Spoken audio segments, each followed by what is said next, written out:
மாணவர்களே அனைவருக்கும் வணக்கம். 5வது யூனிட்டில் 9வது பயிற்சி கணக்கை பார்ப்போம்.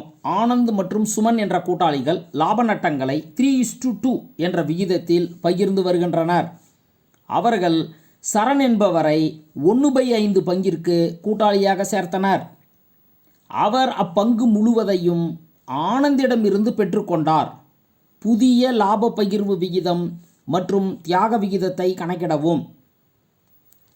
இந்த கணக்கில் ஆனந்த் மற்றும் சுமனினுடைய பழைய லாப பகிர்வு விகிதம் கொடுக்கப்பட்டுள்ளது. அதே போல் புதிய கூட்டாளி சரணினுடைய பங்கு 1/5 என்று கொடுக்கப்பட்டுள்ளது.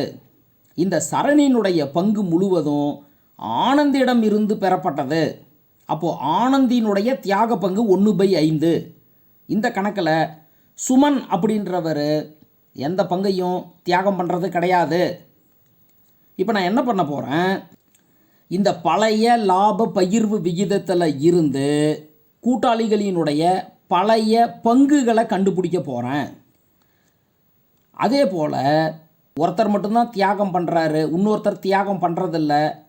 ஆனந்தினுடைய தியாக பங்கு 1/5ன்னு வச்சுக்கிறேன். சுமனினுடைய தியாக பங்கு 0, அதாவது 0/5 என வைத்துக்கொள்கிறேன். அப்போது நான் என்ன செஞ்சிட போகிறேன் அப்படின்னா, இந்த பழைய லாப பங்கிலிருந்து தியாக பங்கை கழித்து புதிய லாப பங்குகளை கண்டுபிடிச்சிடுவேன். அதில் இருந்து புதிய லாப பகிர்வு விகிதத்தை கண்டுபிடிச்சிடலாம். இப்போ தலைப்பு பாருங்கள், பழைய விகிதம்னு எழுதிக்கிறேன். கணக்கை பார்த்து ஆனந்த் ஈஸ்டு சுமன் சமம் 3:2 அப்படின்னு பழைய லாப பகிர்வு விகிதத்தை எழுதிக்கிறேன். இந்த பழைய லாப பகிர்வு விகிதத்தில் இருந்து ஆனந்தினுடைய பழைய பங்கை எழுத போகிறேன். ஆனந்தினுடைய பழைய பங்கு எவ்வளோ? 3 வகுத்தல் இந்த 3 கூட்டினா 5. 3/5 தான் ஆனந்தின் பழைய பங்கு. அதே போல் சுமனினுடைய பழைய பங்கு எவ்வளோ பாருங்கள், 2 வகுத்தல் 5. ஆனந்தின் பழைய பங்கு 3/5, சுமனின் பழைய பங்கு 2/5. அடுத்து தியாக விகிதம் அப்படின்னு தலைப்பை எழுதிக்கிறேன். ஆனந்தின் தியாக பங்கு எவ்வளோன்னு எழுத போகிறேன். பாருங்கள், அந்த புதிய கூட்டாளி சரணினுடைய பங்கு 1/5. இந்த 1/5 பங்கு முழுசையும் ஆனந்திடமிருந்து தான் சரண் பெறுகிறார். ஆனந்தின் தியாக பங்கு 1/5 அப்படின்னு நான் எழுதிக்க போகிறேன். ஆனந்த் தியாக பங்கு 1/5. சுமன் தியாக பங்கு எவ்வளோ? சுமன் எதையும் தியாகம் பண்ணுறது கிடையாது, அதனால் 0ன்றதை 0/5 அப்படின்னு எழுதிக்கலாம். அதுக்கடுத்தது தியாக பங்கு விகிதம் எவ்வளோன்னு எழுத போகிறேன். ஆனந்தினுடைய தியாக பங்கையும் சுமனினுடைய தியாக பங்கையும் விகிதத்தில் எழுத போகிறேன். அப்போது தியாக பங்கு விகிதம் சமம் 1/5:0/5.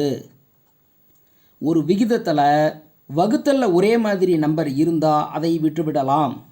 அப்போது நமக்கு தியாக விகிதம் எவ்வளோ கிடைக்க போகுது? 1:0. அப்போது இந்த கணக்கினுடைய தியாக விகிதம் 1:0. அடுத்தது புதிய விகிதம் அப்படின்னு தலைப்பை எழுதிக்கிறேன். புதிய பங்கு சமம் பழைய பங்கு மைனஸ் தியாக பங்கு அப்படின்றது ஃபார்முலா. இப்போ ஆனந்தினுடைய புதிய பங்கு வேணும் அப்படின்னா ஆனந்தினுடைய பழைய பங்கையும் ஆனந்தினுடைய தியாக பங்கையும் கழிக்கணும். ஆனந்தினுடைய பழைய பங்கு 3/5. ஆனந்தினுடைய தியாக பங்கு 1/5. இந்த 3/5 இருந்து 1/5 கழிக்கணும். அப்போ நமக்கு ஆனந்தினுடைய புதிய பங்கு கிடைக்கும். ஆனந்த் புதிய பங்கு பாருங்கள், ஆனந்தினுடைய பழைய பங்கு 3/5 மைனஸ் ஆனந்தினுடைய தியாக பங்கு 1/5. ஒரு பின்னத்தினுடைய வகுத்தலில் ரெண்டுமே சமமாக இருந்தால் நம்ம என்ன பண்ணலாம், மேலே கறதை அப்படியே கழிச்சிக்கலாம். 3 - 1 ÷ 5 சமம் 2/5 அடுத்தது சுமனினுடைய புதிய பங்கு வேணும். சுமனினுடைய பழைய பங்கில் இருந்து சுமனின் தியாக பங்கை கழிக்கணும்.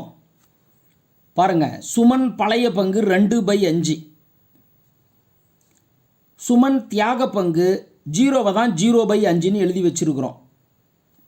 சுமன் புதிய பங்கு சமம் சுமனினுடைய பழைய பங்கு 2/5 மைனஸ் சுமனினுடைய தியாக பங்கு. இந்த கணக்கில் சுமன் எதையும் தியாகம் பண்ணுறது கிடையாது, அதனால் 0வை 0/5ன்னு எழுதிக்கிறேன். சமம் வகுத்தலில் ரெண்டும் ஒரே மாதிரி நம்பராக இருக்கிறதுனால 2 - 0/5ன்னு எழுதிக்கிறேன். இப்போ விட 2/5. இப்போ அடுத்தது நான் என்ன செய்ய போகிறேன், சரணினுடைய பங்கு எவ்வளோ இந்த கணக்கில் புதுசாக சேர்ற கூட்டாளி சரணினுடைய பங்கு எவ்வளோன்னு கணக்கில் கொடுத்துருக்குது, 1/5ன்னு கொடுத்துருக்குது. அப்போது சரணின் பங்கு 1/5. இப்போது ஆனந்தினுடைய புதிய பங்கு 2/5ன்னு கண்டுபிடிச்சிட்டேன். சுமனின் புதிய பங்கு 2/5ன்னு கண்டுபிடிச்சிட்டேன். சரணின் பங்கு கணக்கில் கொடுத்துருக்குது 1/5 அப்படின்னு கொடுத்துருக்காங்க. இப்போ நான் என்ன செய்ய போகிறேன்னா புதிய பங்கு விகிதத்தை எழுத போகிறேன். எப்படி, ஆனந்து சுமன் சரண் இந்த 3 பேரினுடைய புதிய லாப பங்கு விகிதத்தை எழுத போகிறேன். எப்படி, 2/5 = 2/5 = 1/5. வகுத்தலில் எல்லாம் 5 இருக்குது, அதனால் இந்த 5 என்ன பண்ணிடுறேன், விட்டுடுறேன். அப்போ மீதி இருக்கிறது புதிய லாப பகிர்வு விகிதம், அதாவது புதிய விகிதம் எவ்வளோ, 2:2:1. இந்த கணக்கினுடைய விட ஆனந்த் மற்றும் சுமனினுடைய தியாக விகிதம் 1:0. புதிய லாப பகிர்வு விகிதம், அதாவது ஆனந்த் சுமன் சரண் அந்த 3 பேரோட புதிய லாப பகிர்வு விகிதம் 2:2:1.